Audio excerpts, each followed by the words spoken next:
Bonjour à tous, bonjour à tout le monde. Aujourd'hui, petite vidéo encore sur les dérivés. Cette fois-ci, on va faire des dérivés, que des dérivés trigonométriques. Et on va voir qu'est-ce que ça nous donne. Alors, première dérivée, la dérivée de la sécante. Alors, qu'est-ce qu'on sait de la sécante? On sait que la sécante, de x, c'est égal à 1 sur le cosinus de x. Alors, si je veux sa dérivée, je dois prendre la dérivée de 1 sur le cosinus de x. Or, qu'est-ce qu'on sait? On sait que la dérivée de 1 sur f, c'est moins f' sur f carré. Ok. Et bien à ce moment-là, on va rédiger tout ceci. Donc,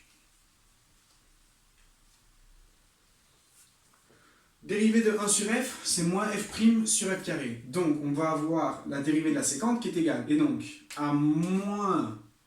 Et donc, la dérivée du cosinus divisé par le cosinus au carré.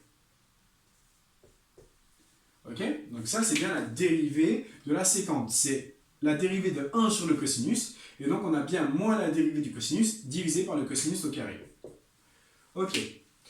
Ben, let's go continuer. Alors, la dérivée du cosinus. Je sais que d dx du cosinus, c'est égal à moins le signe de x. Et donc, si je prends moins le signe de x, eh ben, il va me rester le sinus de x. Si je prends moins, ça reste plus. Divisé par, et donc, le cosinus au carré de x. Ok. À ce moment-là, qu'est-ce qui va se passer? Le sinus divisé par le cosinus au carré. C'est comme si j'avais, et donc, le sinus de x sur le cosinus de x, multiplié par 1 sur le cosinus de x. C'est bien ça, on a bien en dessous le cos carré et au-dessus le sinus. Et donc, tout ceci, c'est égal à la tangente de x multiplié par la sécante de x. Et donc on a que la dérivée de la sécante de x, c'est égal à la tangente de x multiplié par la sécante de x. Voilà, tout simplement. Donc la sécante, c'est 1 sur le cosinus. À l'aide de la dérivée de 1 sur f, j'ai fait une vidéo là-dessus, c'est moins la dérivée de f sur f carré. On a moins la dérivée du cos sur le cos carré. La dérivée du cos, c'est moins le signe. Donc moins le signe, ça fait plus le sinus. D'accord? Je divise par le cos carré. Ça me fait sin sur cos fois 1 sur cos. Et donc on a bien la tangente fois la sécante. Voilà. Ok. Je vais le laisser.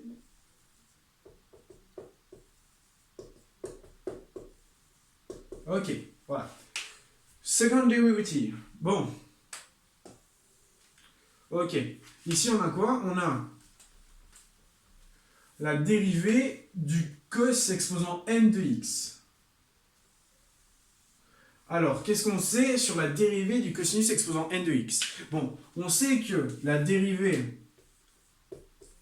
de x exposant n, c'est égal à n fois x exposant n-1. Ok, maintenant, qu'est-ce qui se passe si j'ai la dérivée, toujours en fonction de dx, de u exposant n? En fait, u, c'est une expression de x, du coup, on va dans un premier temps avoir la première dérivée, d'accord, la dérivée en fonction de u, mais après, je dois multiplier par la dérivée de u, d'accord, c'est le chain rule. Après, je dois multiplier par du sur dx. Ok? Et donc, qu'est-ce qui va se passer pour notre exemple à nous?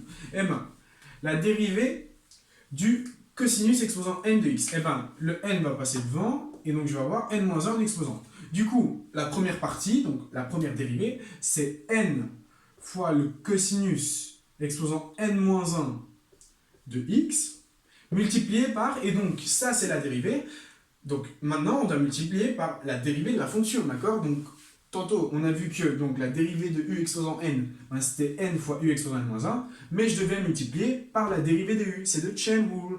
Et donc si je multiplie par la dérivée du cosinus, la dérivée du cosinus c'est moins le sinus, et on obtient que la dérivée du cosinus exposant n de x, c'est tout simplement moins n multiplié par le cosinus exposant n-1 de x fois le sinus de x. Car le moins, je le passe devant. Et donc voilà. Et donc j'ai ma dérivée. Ok, super. Bon, maintenant, next. Dérivée suivante.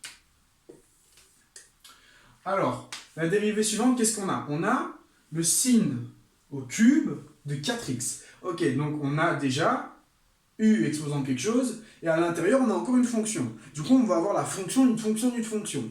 Bon, comment on va faire? Bah, dans un premier temps, on va d'abord s'occuper de la première fonction, de la première dérivée. Donc je passe le 3 devant, je mets un moins 1, et donc j'ai que la première dérivée, ben, c'est 3 fois le sin, et donc 3 moins 1, ben, c'est carré, et donc de 4x. Ok. Donc ça, c'est la première dérivée. Donc on a vu, comme dans la dérivée précédente, qu'on devait multiplier après par la dérivée du sinus, d'accord? Donc c'était la suite de notre dérivée. Et donc si on multiplie par... Et donc la dérivée du sinus de 4x, qu'est-ce que c'est? Ben, d'abord, dans un premier temps, on a le cosinus de 4x. Ok, et après, ben, encore le chain rule, on doit multiplier par la dérivée de l'intérieur, donc de 4x, et donc on multiplie par 4. Donc, dans un premier temps, cette première partie-ci, d'accord, ben, c'est df sur du, ok, voilà, avec u qui est égal à ce qu'on a au-dessus, et la deuxième partie, cette partie-ci, c'est du sur dx.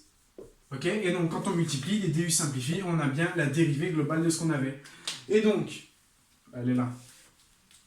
Si je réécris tout ça, la dérivée du sin exposant 3 de 4x, c'est égal, et donc à 12, 1, fois le sin carré de 4x, multiplié par le cos de 4x.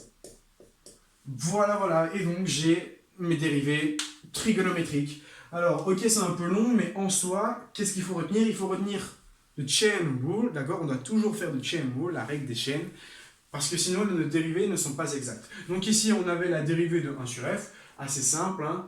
Et ici, on a la dérivée d'une fonction, d'une fonction, d'une fonction. D'abord, on s'occupe de la première, on passe le 3 devant, et donc le 3, il devient au carré. On laisse le 4x à l'intérieur, et puis on multiplie par la dérivée du sin de 4x. Et la dérivée du sin de 4x, ben, c'est le cos de 4x multiplié par 4. Ok, ok. Bon, je vous remercie de votre attention, et je vous dis à très bientôt pour une prochaine vidéo. J'espère que c'est bien compris, parce que franchement, en vrai, c'est pas super important, mais pour les dérivés, il faut vraiment que vous soyez à l'aise, parce que si vous connaissez pas ça, après pour les intégrales, vous allez être paumé. Du coup, voilà, il faut connaître ça. Merci beaucoup, deuxième fois, et à bientôt.